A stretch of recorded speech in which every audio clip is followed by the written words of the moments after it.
కౌసల్యా సుప్రజా రామపూర్వా సంధ్యా ప్రవర్తతే ఉత్తిష్ట నరసార్తూలా కర్తవ్యం దైవమాన్నికం ఉత్తిష్టో ఉత్తిష్ట గోవింద ఉత్తిష్ట గరుడధ్వజా ఉత్తిష్ట కమలా కాంతా త్రైలోక్యం మంగళం కురు. చిన్నప్పుడు తెల్లవారితో 6 గంటలకంతా మనకి ఈ పాట వినిపిస్తుంటుంది కదండి అందరిళ్ళలో. ఇప్పుడైతే ఎక్కడ వినిపించదు. ఈ సాంగ్ విన్నప్పుడల్లా నాకు చిన్నప్పటి జ్ఞాపకాలే ఉంటాయండి. 6 నుంచి ఆన్ చేసేస్తారు కదా, సో నిద్దట్లో అవే వినిపిస్తూ ఉంటాయన్నమాట.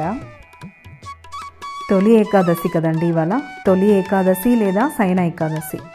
మన పురాణాల ప్రకారం మహావిష్ణువు క్షీరసాగరంలో శేషతల్పం పైన 4 నెలల పాటు శయనించి కార్తీక మాసంలో వచ్చే ప్రబోధిని ఏకాదశి నాడు మళ్ళీ మేల్కొంటారంట. కాబట్టి ఈ రోజుని శయన ఏకాదశి అని పిలుస్తారు.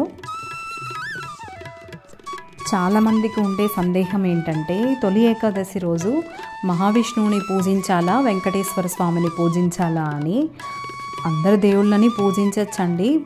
మనం ఇవాళ ప్రత్యేకంగా చెప్పుకునేది ఏంటంటే శయన ఏకాదశి అంటే మహావిష్ణువు శయనిస్తాడు కాబట్టి మహావిష్ణువునికి ప్రత్యేకంగా పూజలు చేస్తామన్నమాట.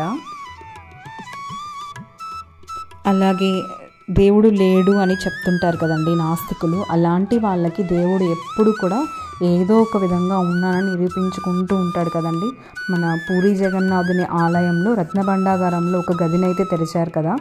46 సంవత్సరాలుగా దాన్ని తెరవటం కుదరలేదంటండి. ఇప్పుడైతే ఆ గదిని తెరిచారు. స్వామివారి ఆభరణాలన్నీ కూడా బయటకు తీసుకొచ్చారనమాట.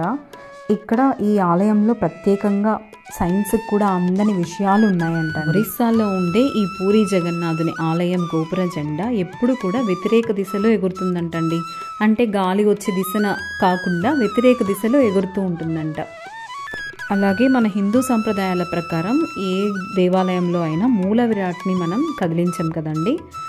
ఊరేగింపుల కోసం ప్రత్యేకంగా విగ్రహాలను తయారు చేయించి ఆ విగ్రహాలను మాత్రమే మనం ఊరేగింపుకి తీసుకెళ్తాం. కానీ ఈ ఆలయంలో ఏడాదికి ఒకసారి మూల విరాట్ని కదిలించి ప్రతి ఏడాది కూడా ఒక కొత్త రథం పైన స్వామివారిని ఊరేగిస్తారంట. ఇక్కడ తీపి పొంగల్ అయితే చేస్తున్నానండి నైవేద్యం కోసము. ముందుగా నేను అన్నము శనగపప్పు 2 కూడా మెత్తగా ఉడికించుకొని తర్వాత బెల్లంని కొద్దిగా పాకంలాగా వచ్చాక ఇందులో కలుపుతానండి. అన్నం అంతా ఉడికాక చివర్లో ఇలాగా ఎండుద్రాక్ష జీడిపప్పు ఇవన్నీ కూడా నెయ్యిలో వేయించినవి యాడ్ చేశాను. కొద్దిగా యాలకుల పొడి కూడా. అలాగే స్వామివారికి పిండి దీపం కూడా వెలిగించాను.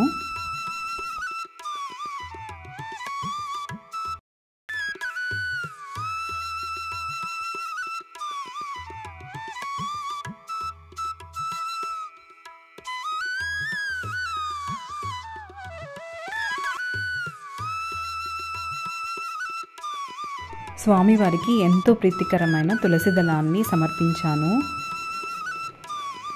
ఇప్పుడు మనం చేసే పూజలన్నీ కూడా మనం ఇవి కావాలి అవి కావాలి అని కోరుకోవటం కన్నా కూడా ఇటువంటి జన్మనిచ్చినందుకు కృతజ్ఞతగా దేవుణ్ణి పూజించుకోవటం చాలా ఉత్తమం.